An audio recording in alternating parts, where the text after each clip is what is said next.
নমস্কার। ঠাকুরমা স্বামীজি গুরুদেবের শ্রীচরণে প্রণাম জানাই।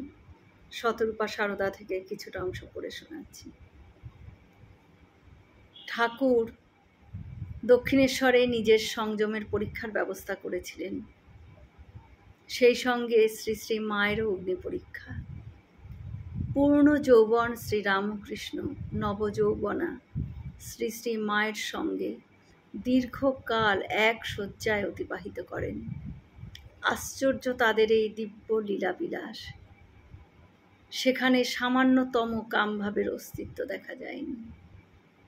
এখানে ঠাকুরের কৃতিত্বের কথাই শুধু স্বীকার করলে চলবে না, মায়েরও মহত্বের কোনো অংশ কম ছিল না।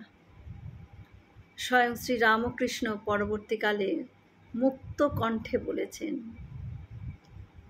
ও যদি না এত ভালো হতো, আত্মহারা হয়ে তখন আমাকে আক্রমণ করে বসত, আর আমারও সংযমের বাঁধ ভেঙে দেহবুদ্ধি আসতো কিনা কে বলতে পারে। শ্রী শ্রী মাকে দ্বিতীয় অগ্নি পরীক্ষার সম্মুখীন হতে হয়। একবার মারোয়ারি ভক্ত লক্ষ্মীনারায়ণ ঠাকুরের সেবার জন্য 10,000 টাকা দেবার প্রস্তাব দেন। ঠাকুর সুস্পষ্টভাবে তার অক্ষমতার কথা জানিয়ে দেন। এখানেই শেষ নয়, তিনি পরীক্ষা করতে চাইলেন শ্রী শ্রী মাকে। বললেন, ওগো, সে এই টাকা দিতে চায়, আমি নেব না বলায় সে তোমার নামে দিতে চায়। সঙ্গে সঙ্গে শ্রী শ্রী মা উত্তর দেন, তা কি করে হবে? টাকা নেওয়া হবে না, হবে না। আমি নিলে তোমার সেবা ও অন্যান্য আবশ্যিক খরচ না করে তো থাকতে পারবো না, ফলে ওটি তোমার নেওয়ারই সময় হবে।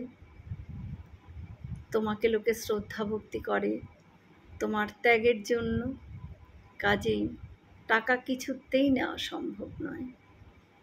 অগ্নি পরীক্ষার ঘটনায় রামচন্দ্রের মহিমার তুলনায় সীতার মহিমাও উজ্জ্বলতর। এক্ষেত্রেও তাই। কাম ও কাঞ্চনের পরীক্ষায় সারদার মহিমা যেন শ্রী রামকৃষ্ণর চেয়েও উজ্জ্বলতর।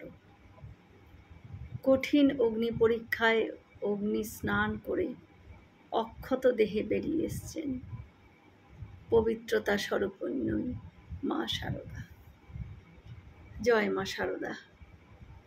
আমরা সকলে মিলে একসাথে বলি, জয় মহামাই কি জয়, জয় ভগবান শ্রী শ্রী রামকৃষ্ণ দেব কি জয়, জয় স্বামীজি মহারাজজি কি জয়।